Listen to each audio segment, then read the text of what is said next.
Hello students, prepare eyes coaching के YouTube channel पर आपका स्वागत है। आज प्रीलिम्स शॉर्ट के सेक्शन में हम इंडेक्स ऑफ इंडस्ट्रियल प्रोडक्शन करेंगे और कोर सेक्टर इंडस्ट्रीज के बारे में जानेंगे।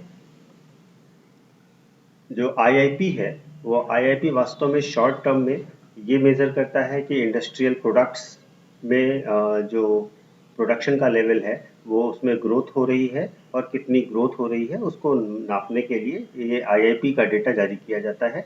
तो आईआईपी जो है वो कंपोजिट इंडिकेटर है किस चीज़ का, short term changes in the volume of production of the basket of industrial products. औद्योगिक उत्पादों के जो ग्रुप है, जो समूह है, उसमें कितना वॉल्यूम में चेंज हुआ, उत्पादन की मात्रा में कितना चेंज हुआ है। इसके लिए एक स्पेसिफिक टाइम पीरियड देखा जाता है और एक बेस ईयर के आधार पर यानी आधार वर्ष के आधार पर इसकी गणना की जाती है।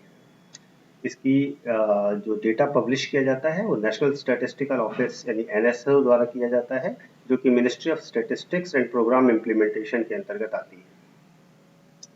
यह हमारे इंडस्ट्रियल ग्रोथ रेट को मेजर करता है और वास्तव में इसमें इंडस्ट्रीज को दो ग्रुप में बांटा जाता है। एक ब्रॉड सेक्टर इंडस्ट्रीज है और दूसरा यूज बेस्ड सेक्टर है। ब्रॉड सेक्टर इंडस्ट्रीज में माइनिंग, मैन्युफैक्चरिंग, इलेक्ट्रिसिटी आदि आती है और यूज बेस्ड इंडस्ट्रीज में बेसिक गुड्स आएंगे, आपके कैपिटल गुड्स आएंगे और इंटरमीडिएट गुड्स आएंगे। बेसिक गुड्स जो आपकी बेसिक नेसेसिटीज ऑफ लाइफ से रिलेटेड है, कैपिटल गुड्स जो फॉर्मेशन ऑफ असेट्स के लिए इस्तेमाल होते हैं, जो प्रोडक्ट्स को बनाने के लिए इस्तेमाल होते हैं, वो कैपिटल गुड्स होते हैं। और इंटरमीडिएट गुड्स जो अभी तक फाइनल प्रोडक्ट में नहीं आए हैं। इस समय दिस ईयर जो यूज हो रहा है आईआईपी के लिए वो 2011-12 है। इसके साथ साथ अब आते हैं हम लोग कोर सेक्टर इंडस्ट्रीज पे। कोर सेक्टर इंडस्ट्रीज वास्तव में 8 कोर सेक्टर इंडस्ट्रीज को रखा गया है इसमें।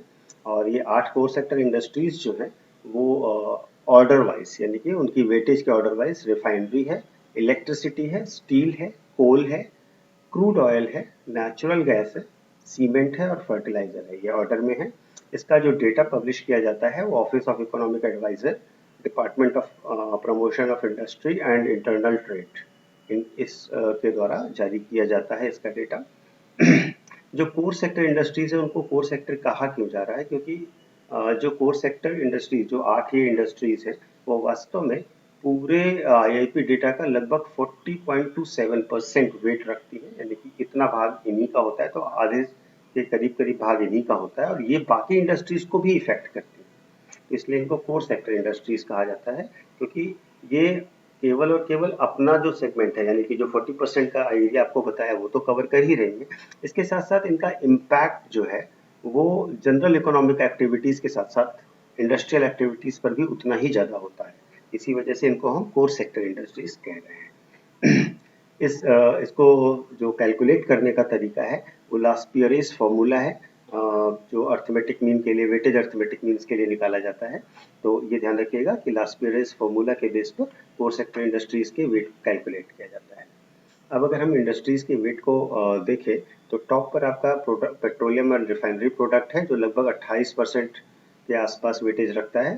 फिर इलेक्ट्रिसिटी जनरेशन है जो कि 19% के आसपास रखता है। इसी तरीके से स्टील है जो कि 17% के आसपास रखता है और कोल है जो कि 10% के आसपास रखता है। तो कोर सेक्टर इंडस्ट्रीज में टॉप 4 जो है वो ये है। आपको ये ऑर्डर में भी याद रखना है और ये भी जानना है कि इनका कितना वेटेज है। अब आते हैं इसको याद करने के लिए शॉर्ट ट्रिक क्या है। इसको शॉर्ट ट्रिक है रेस्को क्रूड एनसीएफ।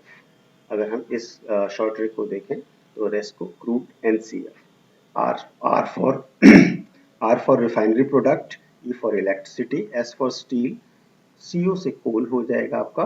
फिर क्रूड लिखा हुआ है क्रूड ऑयल के लिए, ये क्रूड है आपका। और इसके बाद एनसीएफ मतलब natural gas, cement and fertiliser. तो ये ऑर्डर वाइज है, आपको सिंपली इसको ऐसे ही याद कर लेना, रेस्को क्रूड एनसीएफ। तो आपका ये हमेशा याद रहेगा। इसमें एक चीज ध्यान रखिएगा, क्रूड कंप्लीट लिखा हुआ है और सीओ का मतलब है कोल।